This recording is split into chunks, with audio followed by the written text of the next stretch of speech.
Madame, Monsieur, bonsoir. Bienvenue à Metro News. Voici les faits saillants de l'actualité. À l'approche du 7 février 2026, les propositions de sortie de crise se multiplient entre initiatives citoyennes et revendications de rue. Plusieurs acteurs exigent une nouvelle gouvernance pour éviter un vide institutionnel. Organisations sociopolitiques et mouvements populaires appellent à un consensus national pour encadrer la nouvelle transition. Le conseiller président Smith-Augustin appelle à une solution haïtienne pour l'après-7 février. Reconnaissant l'expiration prochaine de l'accord du 3 avril 2024, il plaide pour une solution concertée impliquant les autorités en place tout en misant sur le dialogue pour préserver la stabilité dans le pays. Le conseiller président se dit confiant quant à un accord avant l'échéance du 7 février 2026. Toujours concernant la crise politique, l'initiative du 24 avril exige la démission du pouvoir en place. Une marche pacifique organisée par cette structure a été dispersée par la police ce mercredi 7 janvier. L'ex-sénateur de l'Ouest, Jean-Renel Senatus, promet toutefois de poursuivre les mobilisations jusqu'au départ des autorités de la transition le 7 février prochain. À tout de suite pour les détails.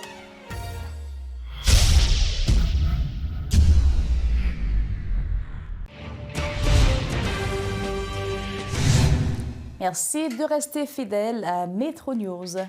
Face à la perspective d'un vide institutionnel après le 7 février 2026, l'initiative de la société civile a rendu publique une proposition visant à encadrer la transition politique.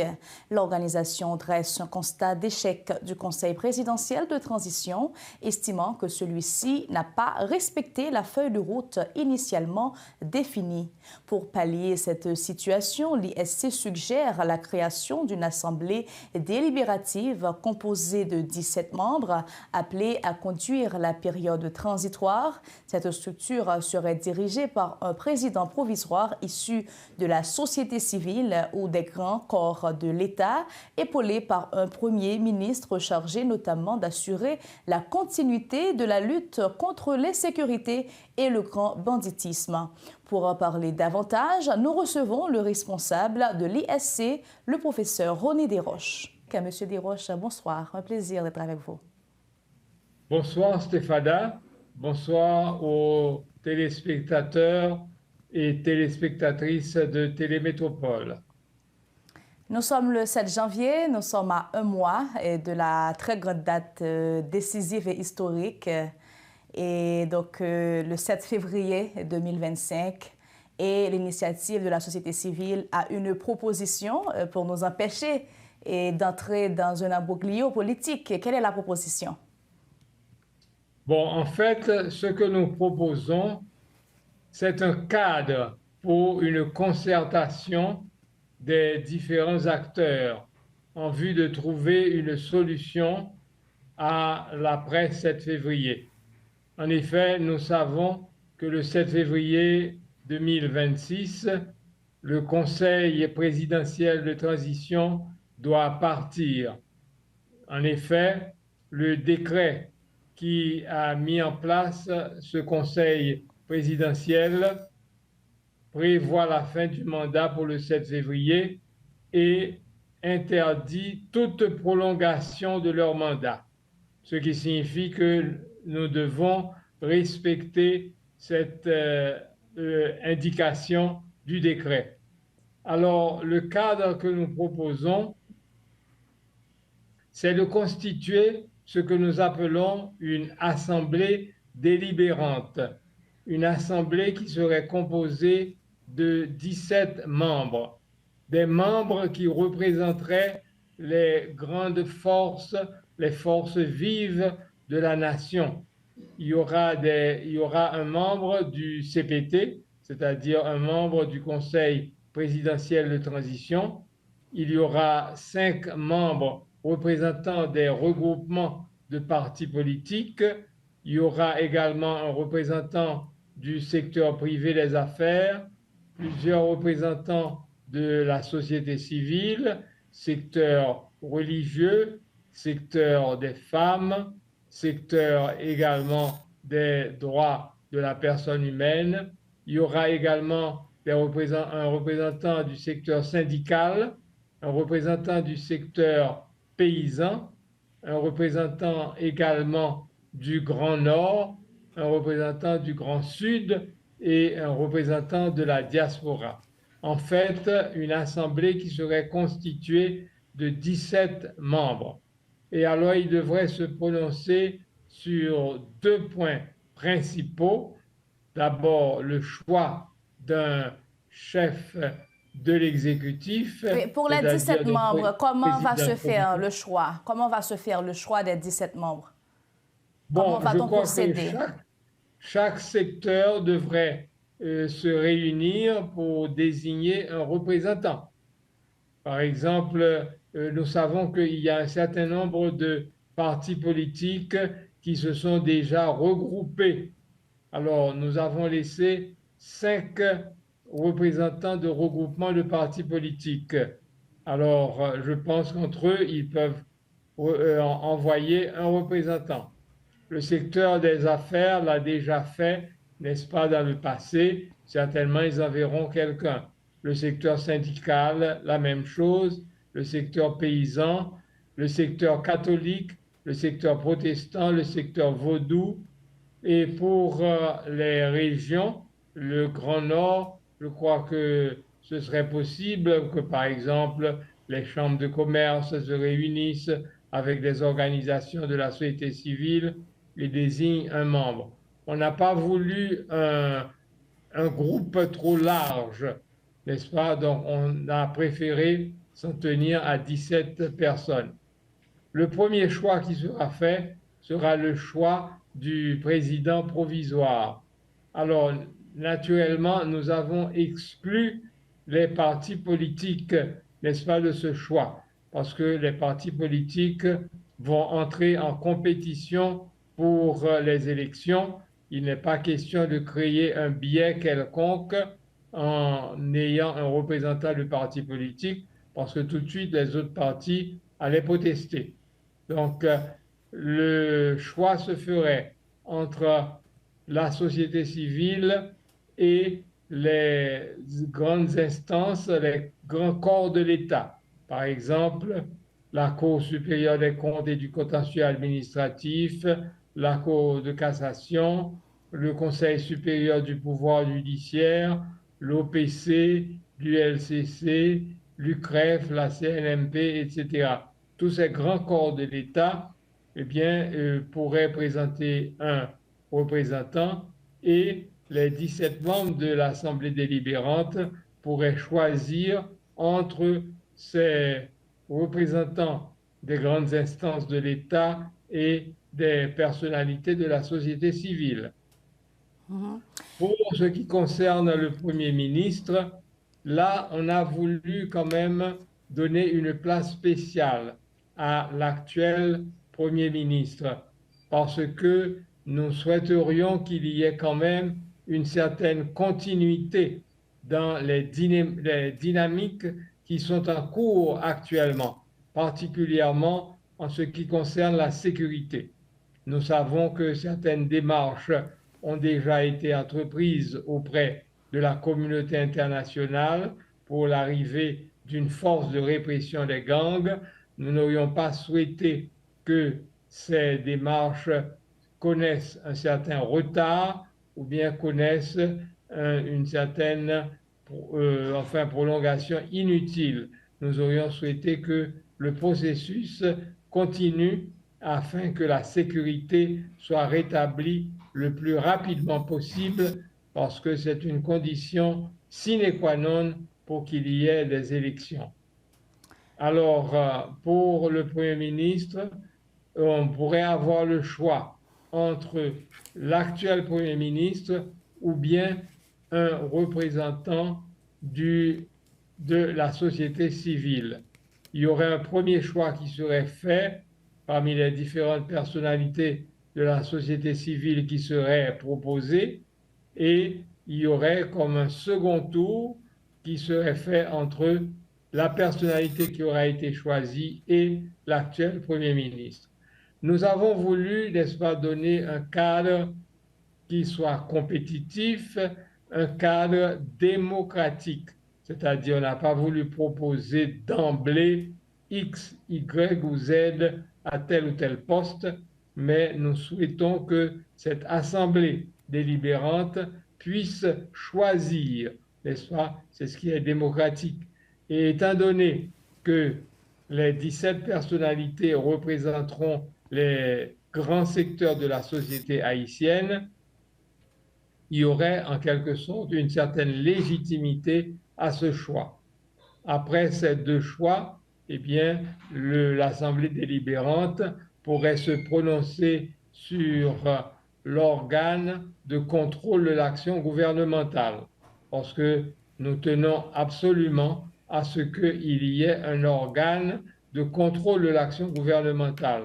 Ça n'a pas été mis en place avec le CPT. Nous souhaitons que cette fois, ça soit le cas pour qu'il y ait un contrôle, n'est-ce pas, afin d'éviter les problèmes de scandale de corruption qu'on a eu, n'est-ce pas, dans un passé récent.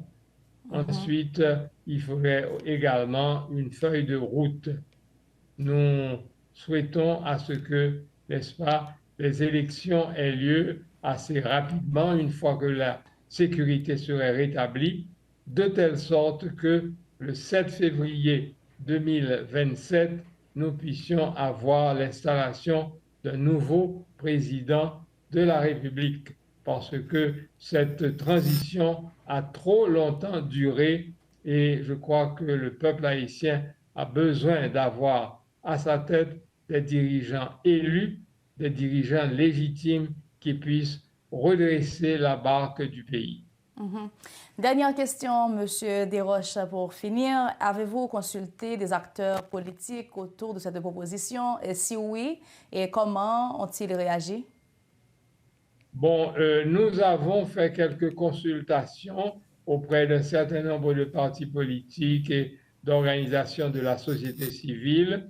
Je crois que pour l'instant, il y a une réception assez favorable. D'ailleurs, une fois que la proposition est sortie, déjà nous avons reçu plusieurs demandes de rencontres, des gens qui veulent comprendre davantage, n'est-ce pas, le mécanisme qui est proposé et qui voudrait en quelque sorte s'impliquer. Comme je l'ai dit, c'est un processus démocratique, c'est un processus légitime et aussi ce qu'il y a d'important avec ce mécanisme, c'est que nous avons posé un certain nombre de balises parce que nous ne voulons pas non plus nous lancer dans l'aventure.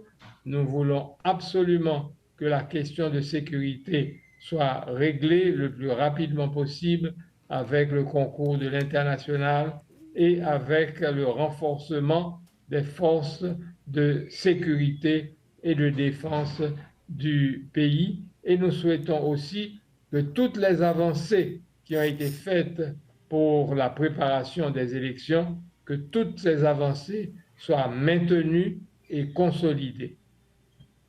Merci, M. Desroches. Un plaisir de vous avoir reçu à Metro News. Merci à vous pour l'invitation. Ça a été un plaisir. Voilà, M. Ronnie Desroches, responsable de l'initiative de la société civile ISC. Le conseiller président Smith Augustin admet que le mandat du Conseil présidentiel de transition prendra fin le 7 février 2026. Il souligne néanmoins que toute solution envisagée pour l'après-mandat devra être haïtiano-haïtienne et impliquer le pouvoir en place. Concernant l'éventuel départ de l'équipe dirigeante, le conseiller président demeure prudent dans ses déclarations, tout en se disant confiant quant à la conclusion d'un accord avant l'échéance du 7 février afin de préserver la stabilité du pays. À cet effet, des discussions se poursuivent avec différents acteurs nationaux en vue de parvenir à un consensus. Les propos de Smith Augustin. Nous avons comme mandat pour nous faire, ça me dit tout à l'heure, continuer à renforcer la capacité force de l'audio, continuer à renforcer et voire augmenter l'implication internationale dans la recherche de solution à la situation sécurité pays. Continuer à pousser le processus électoral là, mettre moyens et continuer et dans ça que la Constitution a nos commissions qui se garantir la stabilité et le bon fonctionnement des institutions que 7 février 2026 ça allait passer tant qu'on joue, tant que tout l'autre, que pas de casse, pas de déchirure, sinon que la classe politique là avec acteurs société civile jouent nos attentes pour que j'aime dire élément fondamental de stabilité à garanti et que nous continuons jusqu'à ce que nous pas rentrer dans l'autre transition mais nous permettre en moins de temps possible nous remettre des élus à tous les niveaux à la population pour nous avancer et pour nous avoir une plus grande efficacité dans continuer le travail. Parce que ça va finir en 2026-2027. Je ne dis pas, on a parlé de Bukele, etc., qui là depuis 2019. Problème posé, nous connaissons l'histoire de la Colombie, par exemple, avec des groupes de guerriers, non? Et c'est des vingtaines d'années. Et dans ça, nous entrons là, à cause de l'irresponsabilité, un groupe dans l'État qui, dans un premier temps, de connivence avec gang, utilisés comme des instruments politiques, et des groupes qui sont au pouvoir, mais qui quittent que la situation dans le quartier populaire dégénérée. Par exemple, toujours pour exemple, moi-même dis, si nous sommes assurés des politiques sociales réelles dans le pays, il y a un journal de Capagon ISO, qui est dans le village de Dieu, qui est en face du théâtre national. Parce que regardez les autres, toute folie, monsieur, c'est pour ton grand rappeur, pour ton musicien, après, il vient prendre sa arme, etc. Ou même ça, la fait musique, etc. Si nous te prenons quartier populaire au sérieux, pas d'avoir une émergence de ça. Et en plus de ça, de groupes gangs, de gens que nous utilisons pour faire élection, caser bureau de vote, etc. Il n'est pas aboutir à ça. C'est un processus d'abandon social et d'irresponsabilité politique qui met nous là et que nous sommes irresponsables quoi qu'on a résolu en 1 an et demi. Comment rapport entre le CPT ou encore entre vous-même et le Premier ministre? Oh, mais rapport cordial. Il n'y a aucun problème. Et c'est dommage, encore une fois, chaque semaine, autant des premiers ministres qui tombé, quand le premier ministre qui venu.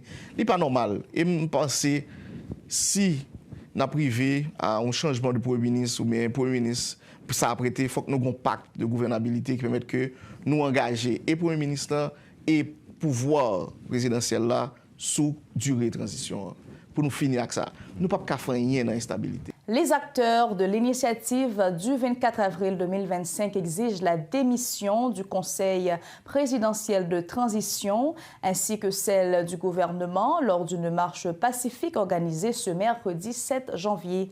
À la tête de cette mobilisation, le leader du parti L'Ordre démocratique, Jean-Renel Senatus, n'a juré que par la démission du pouvoir en place. Il a par ailleurs dénoncé l'instrumentalisation de la police nationale après que des agents ont étouffé le mouvement dans l'œuf, en dépit du fait que l'initiative avait pourtant informé les forces de l'ordre de la tenue de la marche, a-t-il déclaré. L'ex-sénateur de l'Ouest promet toutefois de poursuivre les mobilisations jusqu'au départ des autorités de la transition le 7 février. À l'approche du 7 février 2026, date qui marque le départ de l'actuelle administration, des organisations sociopolitiques formulent tour à tour des propositions de sortie de crise du côté de la structure dénommée Mouvement patriotique pour une nouvelle Haïti.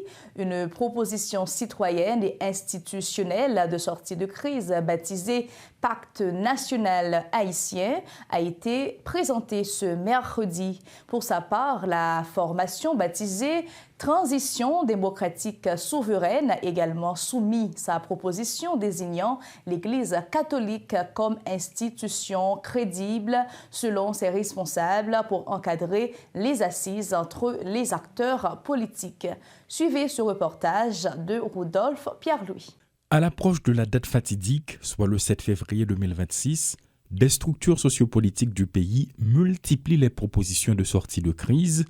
Le Pacte national haïtien est un nouveau document présenté au grand public. Après avoir fait un rappel de la situation actuelle, des membres du mouvement patriotique pour une nouvelle Haïti fait part de quelques détails. Ce pacte contient des objectifs stratégiques de la proposition. Cette proposition rompt avec le Conseil présidentiel de transition. Cette rupture vise à mettre en place une nouvelle transition issue de la Cour supérieure des comptes et du contentieux administratif, restaurer la souveraineté institutionnelle haïtienne, sortir du cycle des transitions sans fin, préparer une refondation basée sur des institutions légitimes, crédibles et inspirant de confiance à la population haïtienne. De son côté, la transition démocratique souveraine a pour la deuxième fois rendu publique sa position en ce qui concerne l'actuelle administration. Sa proposition tient toujours, mais cette fois une nouvelle touche vient de s'ajouter, la présence de l'Église catholique. Nous décidons de lancer un appel solennel à l'Église catholique, une autorité morale pays pour servir nous comme facilitateur. Objectif appel ça clair, c'est pour rassembler toutes forces vives nation, secteur religieux, syndicats, organisations paysannes, secteur privé responsable à diaspora pour nous planifier dans tête collée, dans dialogue avec respect, préparation avènement un gouvernement de salut public. Gouvernement salut public ça doit avoir pour mission. Premièrement, rétablir sécurité sur tout territoire national là. Protéger la vie avec bien peuple là. Remettre l'État à camper sous base justice avec souveraineté. Préparer chemin pour élection crédible et transparence. Mettez fin dans ce mauvais gouvernance pays à connaître quelque temps. Chaque organisation croit fermement que sa proposition est la meilleure issue pour trouver une solution à la crise qui perdure. La seule position qui soit commune selon les constats, c'est le départ du Conseil présidentiel de transition le 7 février 2026. Lancement ce mercredi de nouveaux mouvements politiques. Il s'agit du groupe d'initiative et de réflexion sociale dirigé par l'ancien secrétaire d'État à la communication Frantz Exantus. Ce nouveau mouvement se propose de s'impliquer activement dans la recherche de solutions à la grave crise politique qui sévit dans le pays, souligne l'ancien secrétaire d'État à la communication. Frantz Exantus prône le départ du Conseil présidentiel de transition et du gouvernement ainsi que la mise en place d'une gouvernance nationale à partir du 7 février prochain. Compte rendu, Richie Fortuné. La profonde crise politique qui marque le pays favorise l'émergence de nombreuses initiatives portées pour la plupart par des acteurs déjà connus sur la scène politique. Alors que l'organisation d'élections dans le pays fait débat, les mouvements politiques se multiplient avec des fers de lance qui se montrent sensibles à la situation du pays et déterminés à changer la donne. À exactement un mois de l'échéance du 7 février, l'ancien secrétaire d'État à la communication, Frantz Exantus, lance le groupe d'initiative et de réflexion sociale avec pour objectif de faire entendre une autre voix. JIRES, c'est un groupe d'initiative et de réflexion sociale. Son équipe femmes, garçons, qui Port-au-Prince, qui dans la région, qui dans la diaspora, nous avons réfléchi ensemble. C'est mon président du groupe là qui a pris l'initiative là. Pour nous, qui jeunes capables de faire que les Haïtiens continuent à chuter ensemble, poser des problèmes sur le plan politique, sur le plan social, et puis pour nous garder qui énergie, qui synergie nous avons dégagé pour qu'on arrive à une solution. Le groupe à peine créé, ses membres fixent déjà leur position par rapport au Conseil présidentiel de transition et concernant le mécanisme à privilégier pour son remplacement. Frantz Exantus fait donc la promotion d'une gouvernance nationale. Alors, JIRES, c'est une approche institutionnelle sur la question ça. JIRES croit que c'est discussion entre acteurs qui disent qui côté n'a besoin de président. Il y a des gens qui croient que c'est dans la cassation pour aller, il y a des gens qui ont réserve, il y a des gens qui croient que c'est dans la CSPJ. Donc, c'est discussion qui fait entre acteurs, c'est consensus n'a pas entendu sur l'IA qui permet nous un président. Donc, nous-mêmes, JIRES, nous faisons approche là de manière institutionnelle pour ce point grain 5 de magouille politique qui passe par en bas qui bat un faux président et puis pour mener nous dans échec dans la prochaine transition. Donc c'est résultat pour parler au Cap Bay qui côté président a sorti mais nous croyons que nous devons un exécutif à deux têtes pour diriger le pays. Il affirme avoir déjà rencontré plusieurs autres acteurs dans une démarche de mise en commun de leurs différentes propositions. Pour l'ancien fonctionnaire de l'État, une solution politique efficace s'avère nécessaire pour combattre les problèmes fondamentaux auxquels le pays fait face, au premier rang desquels l'insécurité.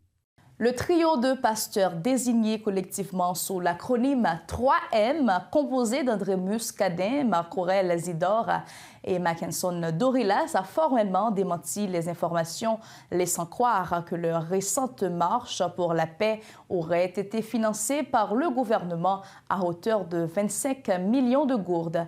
Ce mercredi 7 janvier, lors d'une conférence de presse conjointe, le trio a dénoncé une tentative de jeter le discrédit sur leur mouvement en raison de son succès, précisant qu'il s'agissait d'une mobilisation pour la paix face aux carreaux qui minent le pays.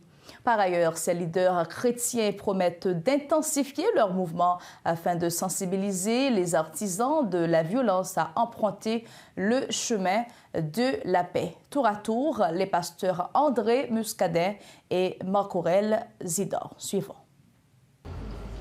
À tout le monde, conscience de mettre dans la rue. Et son marche qui va faire un peu de temps, qui était planifié. Nous devons aller à la va-vite et nous avons excusé nous avec tout le monde qui a obtenu l'invitation, nous ne pouvons pas être invités. À la même fois, nous avons invité tout le monde parce que nous avons une marche haïtienne. Et nous pouvons dire un bagage dans le pays. La société a ajouté à tout ça, nous fait, il faut se payer pour payer. Nous perdons ça longtemps, mais nous perdons depuis là, les sénateurs touchés pour le voter, les députés touchés pour le voter, pour nous représenter tout ce qu'on fait, il faut que c'est l'argent qui veut le faire. Et je dis en gros, pasteur faut sortir dit, nous unis pour la vie, oui nous unis pour la vie.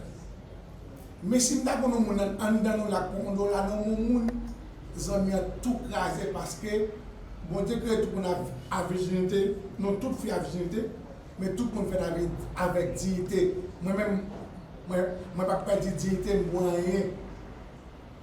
Mais si nous avons 25 millions de gouttes pour nous faire marcher là, même c'est pour prendre tout pour faire. Maintenant, nous comprenons que le signal qui est là, avec tête ensemble, nous mettons pour nous inviter nous soutien et nous répondre présent. Et je veux dire, ça a gagné des retours sur le monde qui va vouloir changement. Maintenant, nous ne sommes pas impressionnés parce que il y a des principes, l'humanité tout simplement d'accord avec lui. Le monde qui a fait mal là, il ne peut pas durer que le biblique, que le social. Et nous-mêmes, Haïtiens, je veux dire, nous arrivons plus bas que le sol. Nous ne pouvons pas aller plus bas encore. C'est rentrer dans la terre. Si nous, 4 graines, ça va mettre tête nous ensemble, nous l'ouvrons porte là pour tout l'autre monde venir. Nous ne pas attendre. Ils ont plutôt critiqué. Maintenant, après le résultat, il y a voué tout. Moi-même, je m'entendais des cap dit personnellement, c'est moi-même, parce que le prophète Mackinson qui prend l'argent. Voilà, pour ça. Bon, peut-être que il y a nous qui jeunes qui peut-être pas trop connaissent André Muscadin. Donc, André Muscadin et ensemble avec camarades, nous d'accord que nous n'avons pas bonne conscience.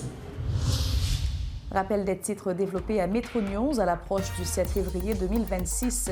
Les propositions de sortie de crise se multiplient entre initiatives citoyennes et revendications de rue.